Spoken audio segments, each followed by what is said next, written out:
আগামী দিনের রাজনৈতিক রণকৌশল নির্ধারণ এবং দলের সাংগঠনিক ভিত্তিকে আরও মজবুত করতে এক গুরুত্বপূর্ণ বৈঠকে মিলিত হলো ভারতীয় জনতা পার্টি।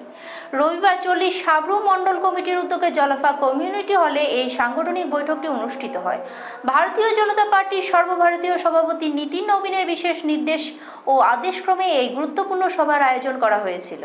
এদিনে বৈঠকটিকে কেন্দ্র করে স্থানীয় বিজেপি নেতাকর্মী ও সমর্থকদের মধ্যে ব্যাপক তৎপরতা ও উৎসাহ লক্ষ্য করা যায়। দলীয় সূত্রে জানা গেছে, সর্বভারতীয় সভাপতির বার্তা নিচুতলার কর্মীদের মধ্যে সঠিকভাবে পৌঁছে দিতে এবং আগামী দিনে দলের রাজনৈতিক কর্মসূচিকে আরও গতিশীল করতে মূলত এই জরুরি বৈঠকের ডাক দেওয়া হয়েছিল। দলীয় সংগঠনকে চাঙ্গা করতে আয়োজিত এই গুরুত্বপূর্ণ সাংগঠনিক বৈঠকে প্রধান বক্তা ও অতিথি হিসেবে উপস্থিত ছিলেন এলাকার বিশিষ্ট রাজনৈতিক ব্যক্তিত্ব তথা প্রাক্তন বিধায়ক শঙ্কর রায়। এছাড়া উপস্থিত ছিলেন দক্ষিণ জেলার বিজেপির সভাপতি দীপায়ন চৌধুরী।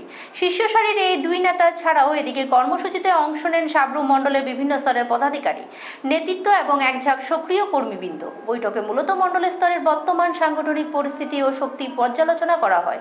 উপস্থিত নেতারা কর্মীদের উদ্দেশ্যে দিক নির্দেশনমূলক বক্তব্য রাখতে গিয়ে প্রাক্তন বিধায়ক শঙ্কর রায় বলেন, সংগঠনই দলের আসল শক্তি। সর্বভারতীয় সভাপতি নীতিন নবীনের আদেশ ও নির্দেশিকাকে সামনে রেখে কিভাবে সাবরুম মণ্ডল এলাকা দলের কাজকে আরও সুসংহত উপায়ে এগিয়ে নিয়ে যাওয়া যায় তা নিয়ে বিস্তারিত আলোচনা হয়।